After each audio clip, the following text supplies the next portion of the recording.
ప్రభువైన యేసుక్రీస్తు నామంలో మీకు అందరికీ శుభాభివందనములు తెలియజేస్తున్నాను. అందరూ బాగున్నారా?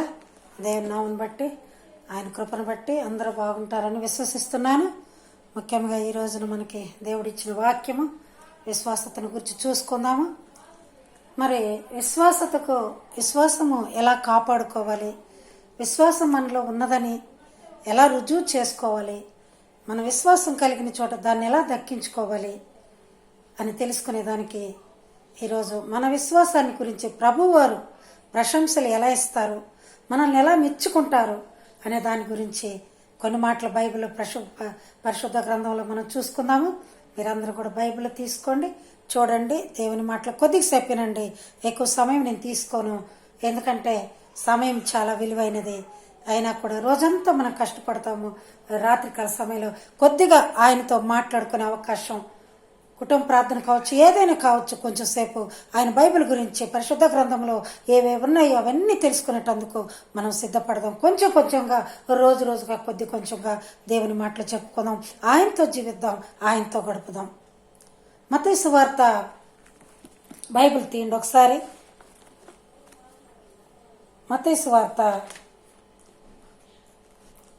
15వ అధ్యాయము. మత్తయి సువార్త 15వ అధ్యాయము 21వ వచనం నుంచి 28వ వచనాల వరకు మనం చూసుకున్నట్లయితే, కనాను స్త్రీ అన్యురాలు. ఆమె మరి ప్రభు గురించి విన్నది, ప్రభు గురించి తన మహిమను ఆమె పొందేటందుకు, ప్రభు గురించి ఆయన ప్రేమను పొందేటందుకు, ఆ విశ్వాసతను కాపాడుకునేందుకు ఆమెకు ఒక అవసరం వచ్చి ప్రభు దగ్గరకు పరిగెత్తుకుంటూ వచ్చినది. వచ్చి తన కుమార్తెకి దయ్యం పట్టినదయ్యా, నా కుమార్తెకి దయ్యం పట్టినది, మరి మీరు వచ్చి ఆ బిడ్డను రక్షించాలా అని అడుగుచూ ఉన్నది. అయితే అన్నిరాలు అడుగుతుంది కనుక ప్రభువారు ఏమీ సమాధానం చెప్పట్లేదు. శిష్యులు కూడా కోప్పడుతున్నారు. ఎందుకయ్యా మనకి గోల, ఆమెను పంపివేయండి అని చెప్తున్నారు శిష్యులు కూడా. కానీ ప్రభువారు అయితే ఆమె బతిలాడుతూ ఉంది, కానీ అయినా కూడా ఆయన ఏం మాట్లాడలేదు. మౌనంగా ఉన్నారు ఆయన అసలేం మాట్లాడలేదు. ఆయన మౌనంగా ఉన్నారంటే ఆయన మౌనంలో అర్థం ఉంది. ఆయన మౌనంలో మన గురించి ఆలోచిస్తున్నారు.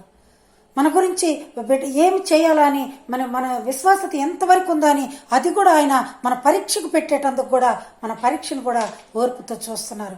మనం ఓర్చుకుంటామా లేదా, ఆ పరీక్షలో నెగ్గుతామా లేదా అని కూడా ప్రభువారు మనకు టెస్ట్ పెడుతున్నారు. మౌనంగా కూర్చున్నారు, ఏమీ మాట్లాడలేదు. చాలా బ్రతిలాడుతుంది. అయ్యా అని కేకలు వేస్తుంది. నా కుమార్తె దయ్యం పట్టి కేకలు వేస్తున్నదని చెప్తుంది. కేకలు వేసే బిడ్డల్ని దేవుడు ఎప్పుడు విడిచిపెట్టడు. ఎంతగానో ప్రాధేయపడుతుంది. శిష్యులు ఒప్పుకోవట్లేదు, పంపివేయమన్నారు. అయినా కూడా ప్రభువారు ఏం మాట్లాడలేదు. ఆయన మళ్ళీ బ్రతిలాడుతూ ఉంటే ప్రభువారు చెప్తున్నారు, అమ్మా నేను ఇశ్రాయేలు ఇంటి వారై మరి విశ్వసించిన వారికే నేను పని చేస్తాను, కానీ మీకైతే చేయనని చెప్తున్నట్టుగా చూస్తున్నాడు. ఒకసారి చూద్దాం మన బైబిల్ గ్రంథంలో 15వ అధ్యాయము 21వ వచనం చూసుకున్నప్పుడు, అందుకు ఆయన ఒక్క మాటైనా చెప్పలేదు. అప్పుడు ఆయన శిష్యులు వచ్చి ఆమె మన వెంబడి కేకలు వేస్తున్నది కనుక ఈమెను పంపివేడాను, ఆమె నేను వేడుకొనగా ఆయన చెప్తున్న మాట, ఇశ్రాయేలు ఇంటి వారై నశించిన గొర్రెల యొద్దకే నేను పంపబడుచున్నాను, కానీ మరి ఎవరి కోసం నేను పంపబడట్లేదు అంటున్నారు. చూసారా పిల్లరా, ఇశ్రాయేలు ఇంటి వారంటే క్రీస్తు నమ్మిన వారు, క్రీస్తు బిడ్డలు, అన్యుల కోసం నేను పంపబడలేదు అన్నట్లుగా చెప్తున్నారు. అయినను అని ఉంది ఇక్కడ బైబిల్లో. 25వ వచనం చూడండి ఒకసారి. అయినను ఆయన నేను చేయనని చెబుతున్నా కూడా, ఇశ్రాయేలు ఇంటి వారికే నేను దేవుణ్ణి, నీకు దేవుణ్ణి కాదు అని చెప్తున్నా కూడా, అయినను చూసారా, ఓర్పుతో ఆమె వదిలిపెట్టలేదు. అయినను చూడండి ఆ మాట ఎంత బాగుందో. అయినను ఆమె వచ్చి ఆయనకు మ్రొక్కి, చూసారా ప్రియులారా, ఆయనకు వచ్చి మ్రొక్కినదంట. ఇప్పుడు మనం ఎవరినైనా ఏదైనా అవసరం అడుగుతాం, వాళ్ళు పలకలేదనుకోండి, వాళ్ళు మన మీద ఇంట్రెస్ట్ చూపలేదనుకోండి, మనం వెళ్ళిపోతూ ఉంటాం. అడగము, బ్రతిలాడము. అంత బ్రతిలాడే అంత ఓపిక లేదు. ఈయన ఎందుకులే బ్రతిలాడేది, ఈమెనెందులో అడిగేది, మనం ఇంకో చోట ట్రై చేయొచ్చు, మనకు కావాల్సినవి మనం పొందవచ్చు అనుకుంటాం. కానీ ఈ కనాను స్త్రీ ఒక్కటి నమ్మినది, ప్రభు దగ్గరే నాకు కావాల్సినది దొరుకుతుంది, మరి ఎక్కడ నాకు దొరకదు, నా బిడ్డ ఆయన దగ్గరే తిని స్వస్థత పడుతుందని విశ్వసించినది. అయినను ఆమె మరలా మ్రొక్కిందంట. కాళ్ళ దగ్గర మ్రొక్కి, ముందుగా అడిగినది, మరలా కాళ్ళ దగ్గర మ్రొక్కి. చూడండి ప్రియులారా, 25వ వచనంలో ఉంది, అయినను ఆమె వచ్చి ఆయనకు మ్రొక్కి, ప్రభువా కామా ఉంది అక్కడ. ప్రభువా నాకు సహాయం చేయమని అడిగినది. చూసారా ప్రియులారా, మళ్ళీ నాకు సహాయం చేయమయ్యా అని అడుగుతుంది. అప్పటి వరకు నేను చేయనని చెప్పాడు, అయినా కూడా నా సహాయం నీ దగ్గరే దొరుకుతున్నదయ్యా, నీ దగ్గరే నాకు సహాయం దొరుకుతున్నది, కనుక సహాయం చేయమయ్యా అని విశ్వసించి అడుగుతున్నప్పుడు ప్రభువారు చెప్పారు 26వ వచనంలో, అందుకాయన, బాగా చూడండి ప్రియులారా, అందుకాయన ప్రభువారు మాట్లాడుతున్నారు, పిల్లల రొట్టె తీసుకొని కుక్క పిల్లలకు వేట యుక్తము కాదని చెప్తున్నారు. పిల్లల రొట్టె అంటే ఇశ్రాయేలుల భోజనమును నేను కుక్కలకు వేట యుక్తం కాదు, అన్యులకు నేను ఇవ్వనన్నట్లుగా చెప్తున్నాడు. అంటే దీన్ని బట్టి అర్థమైంది ప్రియులారు, ఒకసారి చూడండి, ఇశ్రాయేల్ ఇంటి వారై అన్నప్పుడు ముందుగా చెప్తున్నారు, మరలా వచ్చి పిల్లలు తినే రొట్టె అన్నప్పుడు వాళ్ళ బిడ్డల గురించి చెప్తున్నాడు. కుక్క పిల్లలకు వేట యుక్తం కాదంటే ఒకవేళ నేను అనుకుంటున్నాను ఆ కనాన స్త్రీ గురించి ఆ మాట చెప్పాడని. ఎందుకంటే ఆమె అన్యురాలు కనుక, నేను నీ యొద్ద లేను, నీకు అవసరపడను, నువ్వు నా బిడ్డ కాదు అన్నట్లుగా నెట్టివేసినట్టుగా అంటుంది. అయినా కూడా ఆమె మాట్లాడుతుంది. చూడండి ఏమన్నది, అందుకామె నిజమే ప్రభా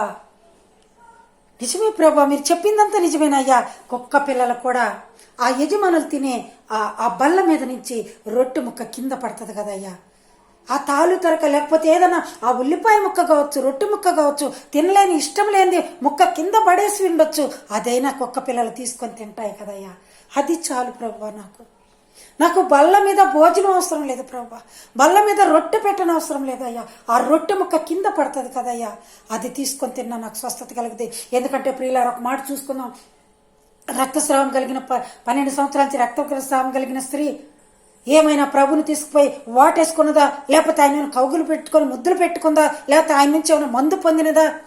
ఏమీ లేదు. ఆయన పై వస్త్రం మాత్రం ఒక చెంగు ముట్టినా చాలని విశ్వాసించింది. ఆ విశ్వాసంతో ఆమె స్వస్థపడగలిగినది, లేచి నడవగలిగినది. 12 సంవత్సరాల నుంచి రక్తస్రావం కలుగుతూ బ్యాడ్ స్మెల్ వస్తూ ఒళ్ళంతా రక్తమయమయం అయిపోయి ఉంటే ఆమె ఒక్కసారిగా ప్రభుని ఆ కొంగు పట్టుకోగానే ఆమె లేచి చక్కగా నిలబడినట్లుగా చూస్తున్నాం. అక్కడ కూడా ప్రభువారు నీ విశ్వాసము నిన్ను స్వస్థపరిచినదమ్మా, సమాధానం గలపదానిపై పొమ్మని ఆమెకి ధైర్యం చెప్పి ఉన్నాడు. ఆమె భయపడుతూ ఉంటే ప్రియులారా, ఇక్కడ కూడా ఈమె పరీక్ష పెడుతున్నాడు. ఆమె అడుగుతుంది, అయ్యా నిజమే ప్రభా, కుక్క పిల్లని కావచ్చయ్యా, నేను తీసివేసిన దానికి కావచ్చయ్యా, విలువలేని దానికి కావచ్చు నాయన నేను, కానీ నన్ను మాత్రం గుర్తుంచుకోయ్యా, నీ దగ్గరే నాకు సహాయం దొరుకుతుంది.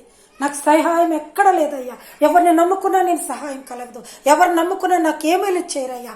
ఈ రోజుల్లో డబ్బులు ఉన్న వాళ్ళ దగ్గరికి వచ్చే బంధువులు చుట్టాలు, మరి తండ్రి జబ్బులు వచ్చిన వాళ్ళ దగ్గరికి రారయ్యా, ఆ విధానంగా చెప్తుంది ఆమె. అయ్యా నీవు మాత్రమే రావాలి, నీవు వస్తే నా బిడ్డ స్వస్థత కలుగుతుంది. విలువలేని పాత్రను నేను, కొనువారు లేరవ్వారు, వెలలేని నీదు రక్తంబుతో వెలుగొంద పాత్రగా చేసి, ఆటంకంబుల నుండి నన్ను తప్పించి, ఎల్లప్పుడు కావు మాయా పగిలియున్న పాత్రను నేను సరిచేసి వాడు మాయా. పగిలిపోయిన దానికి కావచ్చయ్యా, విలువలేని దాన్ని కావచ్చయ్యా, అన్యురాల్ని కావచ్చయ్యా, కుక్కగా పోల్చిన పర్వాలేదయ్యా. కుక్క విశ్వసించి ఏ విధంగా భోజనం పెట్టే వాళ్ళ చుట్టూ తిరుగుతుందో, నాకు నీ దగ్గర ఉండే భోజనం కావాలయ్యా, నీ దగ్గర నా బిడ్డకి స్వస్థత కలుగుతుందయ్యా, విశ్వాసంగా పోరాడుతూనే ఉంది ఆమెతోటి. చూసారా ప్రియులారా, అందుకు యేసు ఆమె విశ్వాసాన్ని మెచ్చుకున్నాడు, ఆమెకి ప్రశంసలు ఇస్తున్నాడు. ఎందుకంటే ఆమె వెంటాడి పోరాడింది. ఏమని, ప్రభా నీ దగ్గరే నాకు కావలసినది నాకు దొరుకుతుంది, సహాయము చెయ్యయ్యా. నేను ఎక్కడ నాకు సహాయం దొరకదు, నాకెక్కడ మనశ్శాంతి దొరకదు, ఎక్కడ సంతోషం దొరకదయ్యా, నీ దగ్గర మాత్రమే. నా బిడ్డను నమ్ముకొని నీ దగ్గరికి వస్తే నా బిడ్డకు స్వస్థత కలుగుతుంది. ఏ దయ్యమున్నా ఏమున్నా కూడా నీ మాట వల్లే పోతుందయ్యా అని చెప్పి ఉన్నప్పుడు ప్రభు వారు చెప్పారు. అమ్మా 28వ వచనంలో చూడండి ఒకసారి, అందుకే యేసు, అమ్మా నీ విశ్వాసము గొప్పది, నీవు కోరినట్టే నీకు అగునుగాక అని చెప్పాను. చూసారా, ఆమె విశ్వాసం గొప్పదని మెచ్చుకున్నాడు, ప్రశంసలు ఇచ్చాడు. అంత మాత్రమే కాకుండా మార్కు గారు కూడా తన సువార్తలో రాసి ఉన్నారు, మత్తయి మార్కు ఇరువురు కూడా తన సువార్తలో రాసి ఉన్నారు. 7వ అధ్యాయము 24వ వచనం నుంచి మనం చూసుకున్నట్లయితే 24:30 నుంచి కూడా అందులో కూడా ఆమె గురించి ప్రస్తావన తెచ్చింది. ఆమె ఉన్న ఏ పట్టణస్థురాలనేది కూడా చెప్పి ఉన్నది. తూరు సీదోనుల ప్రాంతంలో అక్కడ ప్రవేశించగా ఇక్కడ చెప్పినది. మరి ఆ స్త్రీ సురోపెనికయ వంశమునందు పుట్టినది. సురోపెనికయ వంశం నుంచి పుట్టిన ఆమె. అంత మాత్రమే కాకుండా చూడండి, అక్కడ గ్రీసు దేశస్తురాలు సురోపెనికయ నుంచి మనకి యజబెల వచ్చింది. యజబెల దుర్మార్గురాలు. యజబెల అన్ని దేవతల్ని, బయలు దేవతల్ని తీసుకొని మనకి తీసుకొచ్చి పెట్టేసి అల్లకొల్లలం చేసింది. అక్కడి నుంచి వచ్చిన ఈమె. అక్కడ ఆమె దగ్గరికి ప్రభు వారు వెళ్ళారు. కనాను స్త్రీ దగ్గరికి, ఆమె విశ్వాసాన్ని కాపాడాలని ఆమె దగ్గరికి ప్రభు వారు ఆ టైంలో వెళ్ళారు. తూరు సిదోన్ల ప్రాంతమునకు వెళ్ళారు. చూసారా ప్రియులారా, మన దగ్గరికి కూడా ప్రభు వారు వస్తారు. ఖచ్చితంగా ప్రార్థించండి, ఖచ్చితంగా ప్రభువుని వెంటాడండి, పోరాడండి. ఒకసారికి 2 సార్లు ప్రార్థన చేస్తే మాకు సమాధానం రాలేదే. చాలా మంది అంటుంటారు, పాస్టర్ గారు మేము ప్రార్థన చేస్తున్నాం, మా ప్రార్థన వ్యర్థమైపోతుంది, ఉపవాసం ఉంటున్నాం, కన్నీరు ప్రార్థన చేస్తున్నాం, అయినా కూడా మాకే సమాధానం రావట్లేదు. ఓపిక లేదా, ఓర్పు లేదా? ఏబు గారు కూడా ఒళ్ళంతా కురుపులతో మొత్తం చిలపెంకు పెట్టుకుని గీక్కుంటూ ఉంటే తన భార్య వచ్చి అడిగింది, అయ్యా నువ్వు ఇంకా దేవుణ్ణి వదిలిపెట్టవా? నీవు దేవుణ్ణి వదిలిపెట్టి సాతానికి లొంగిపో, ఆయనకు మొక్కో, లేకపోతే అదంతా వదిలిపెట్టేసుకున్నప్పుడు ఏబు గారు చెప్పారు, మనం సంతోషానికే గాని బాధలకి కర్తలం కామా, ఆయన పెట్టే కొంచెం శ్రమ కూడా మనం తట్టుకోలేమా? ఆ విధంగా ఈమె అడుగుతుంది. వద్దని వెళ్ళిపోయినా, ఎగతాళి చేసిన, కుక్కలాగా విశ్వసించే కుక్కతో పోల్చినా కూడా ఆమె ఒప్పుకోలేదు. ఇశ్రాయేలు ఇంటి వారికే నేను నశించిన గొర్రెల ఎద్దకు వెళ్తా గాని నీ దగ్గరికి రానని చెప్పినట్లుగా మాట్లాడి ఉన్నారు బైబిల్లో. కానీ అలాగే మరి శతాధిపతి విషయానికి వచ్చేసరికి ప్రభువారు చెప్తున్నారు, ఇశ్రాయేలీలోనైనాను ఇంత గొప్ప విశ్వాసం నేను చూడలేదని చెప్తున్నారు. లోకాసు వార్త 7వ అధ్యాయం ఒకసారి చూసుకుందాం ప్రియులారా. అది కూడా లోకాసు వార్త 7వ అధ్యాయము. మరి ఇంతకుముందు చెప్పుకొని ఉన్నాము శతాధిపతి గురించి. ఆయన నా దాసుడికి మరి నేను 100 మందికి అధికారిని, ఆయన కూడా ఒకటి రమ్మంటే వచ్చిన, ఒకటి పొమ్మంటే పోను, నాకు సర్వాధికారాలు ఉన్నాయి. అయినా కూడా నా దాసుడు స్వస్థపడాలంటే యేసు ప్రభు వారే రావాలి. హల్లెలూయా. ఒకసారి హల్లెలూయా చెప్దాం దేవునికి. చూడండి, ఆయన కూడా అన్యుడు, ఆయన కూడా ప్రభువుని విశ్వసించి చెప్తున్నాడు. ప్రభు వారి దగ్గరికి యూదుల పెద్దలను పంపించాడు, చిన్న పిల్లలను పంపించలేదు, వేరే వాళ్ళని పంపించలేదు. యూదుల పెద్దలను పంపించినప్పుడు ఆయనకి అక్కడికి వెళ్ళి, నా ప్రభు నా ఇంటికి వచ్చేటప్పుడు నేను యోగ్యుని కాదని చెప్తే వాళ్ళు వెళ్ళి అక్కడ చెప్తున్నారు, ఆయనకి నువ్వు చేయాల్సిన మేలు పొందుటకు అతడు యోగ్యుడు, ప్రభు మీరు చేసే మేలు పొందుటకు అతడు యోగ్యుడు, ఎందుకంటే సమాజ మందిరములు కట్టించాడు, ఎంతో మంచివాడు అని అతని గురించి మంచి సర్టిఫికేట్ ఇస్తున్నారు అతని పైన. ప్రభు వారు సంతోషపడ్డారు. వెళ్తూ ఉన్నారు, ఆ ఇంటికి వెళ్తుంటే ఆయన ఎదుర్కొని, అయ్యా నా ఇంటికి వచ్చేటకు నేను ఎంత మాత్రము పాత్రను కానీ 6వ వచనంలో చదువు. కావున యేసు వారితో కూడా వెళ్ళను. ఆయన ఆ ఇంటి దగ్గరికి వచ్చినప్పుడు శతాధిపతి తన స్నేహితులను చూసి, మీరు ఆయన యొద్దకు వెళ్ళి, ప్రభువా శ్రమ పుచ్చుకొనవద్దు, నీవు నా ఇంటిలోకి వచ్చేటకు నేను పాత్రను కానయ్యా. మరి ఇంటికి రాకుండా ఈయన అక్కడికి పేషెంట్ అని తీసుకుపోకుండా ఎలా స్వస్థపడతాడు? ఏ విధంగా స్వస్థపడతాడు? ఏం చెప్పాడు చూడండి ఒకసారి 7వ వచనంలో. అందుచేత నేను నీ యొద్దకు వచ్చుటకు పాత్రుడని నేను ఎంచుకోనలేదయ్యా, అయితే మాట మాత్రం సెలవేమో. ఏమి ఇవ్వాల? మాట మాత్రం సెలవిస్తే చాలంట. ఆయన మాటకున్న పవర్ తెలుసుకున్నాడు, ఆయన మాటలో ఉన్న స్వస్థత గుణం తెలుసుకున్నాడు, ఆయన మాటకి ఎంత శక్తి ఉన్నదో తెలుసుకున్నాడు, ఆయన మాటలో ఎంత రక్షణ ఉందో తెలుసుకున్నాడు, ఎంత పాపినైనా రక్షించగల మాటని తెలుసుకున్నాడు అతను. ఇప్పుడు పక్షవాయు గలవాన్ని 4 మంచం మీద నుంచి పట్టుకొని కిందకు దించితే దారిలో వచ్చేదానికి స్థలం లేకపోతే ప్రభువారు ఏం చెప్పారు? వారి విశ్వాసం చూసి అన్నారు. వారి విశ్వాసం, ఈ పక్షవాయు గలవాని విశ్వాసం చూసి అనలేదు, వారు తీసుకొచ్చిన వాళ్ళ విశ్వాసం. వారి విశ్వాసము చూసి, మరి నీకు జబ్బు తగ్గిపోయింది లేచిపోయి అని చెప్పాడా? ఆ మాట చెప్పలేదు. ఏం చెప్పాడు? నీ పాపములు క్షమించబడి ఉన్నవి, నీ పరిపెత్తుకుని వెళ్ళమని చెప్పాడు. రోగము కోసం వస్తే పాపములు క్షమించేదేంది? మరి పాపములతో కూడినదే రోగమే. పాపములోనే బ్రతుకుచున్నచో చెడును నీ దేహము, పాపములోనే మరణించినచో తప్పదు నరకము. ఓ మానవా నీ పాపం మానవా, యేసయ్య చెంత చేరి నీ బ్రతుకు మార్చవా. పాపములోనే ఎంతకాలం బ్రతుకుతూ ఉంటాం చెప్పాడు ఈయన. ఆయన పాప విమోచన కలిగించే తండ్రి అని తెలుసుకున్నాడు శతాధిపతి. ఆయన మాట మాత్రం అక్కడుండి సెలవిస్తే చాలు, నా దాసుడు స్వస్థపడతాడు, ఆయన నా ఇంటికి రావటానికి నేను యోగ్యుడని నేను అనుకోవట్లేదు. ఎంతగా తగ్గించుకున్నాడు శతాధిపతి. అప్పుడు యేసు ప్రభువు తన శిష్యుల వైపు చూచి, ఇశ్రాయేలు వైపు చూచి, ఇక్కడ ఉంది చివరి వచనంలో 9వ వచనం చూడండి.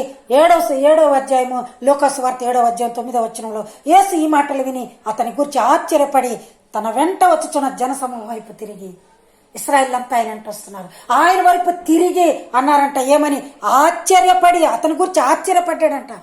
ఆశ్చర్యకరుడే శతాధిపతి గురించి ఆశ్చర్యపడ్డాడంట. ఆశ్చర్యకరుడు పుట్టబోచున్నాడు. యెషయా గారు చెప్పిన మాటలు. ఆయన ఆశ్చర్యకరుడు. ఆశ్చర్యకరుడికి ఆశ్చర్యం కలిగంట. ఇశ్రాయేలీలో నైనను ఇంత గొప్ప విశ్వాసం నేను చూడలేదని చెప్పాడంట. చూడండి ప్రియులారా, ఎంతగా ప్రశంసలు అందుకున్నాడు శతాధిపతి.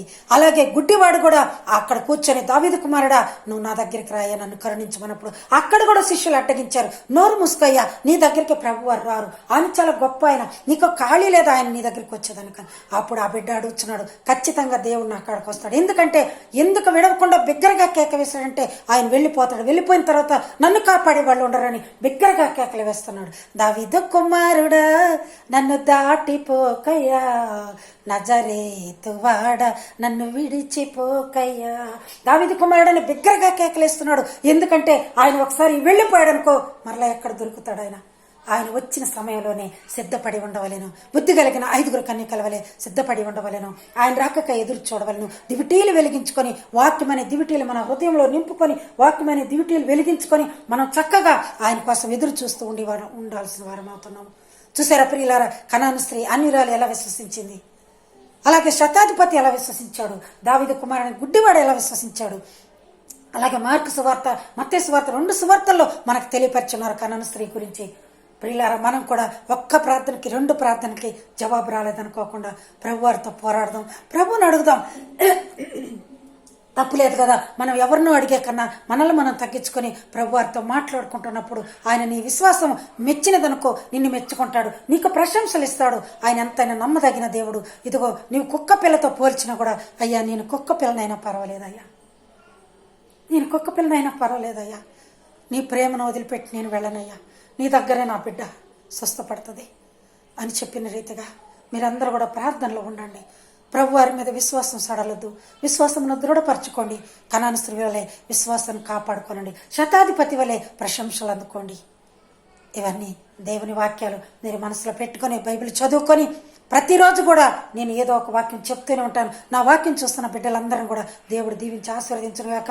అలాగే మీరు చూస్తున్న యూట్యూబ్లో వాక్యాలు వస్తున్నాయి, చూస్తూ ఉండండి. ప్రతిరోజు కూడా మీరు మరి విడిపోకుండా ప్రభువుని ప్రార్థించి నేను చెప్తున్న చిన్న చిన్న వాక్యాలు మీరు బైబిల్లో చూసుకోండి, వీలైతే రాసుకోండి.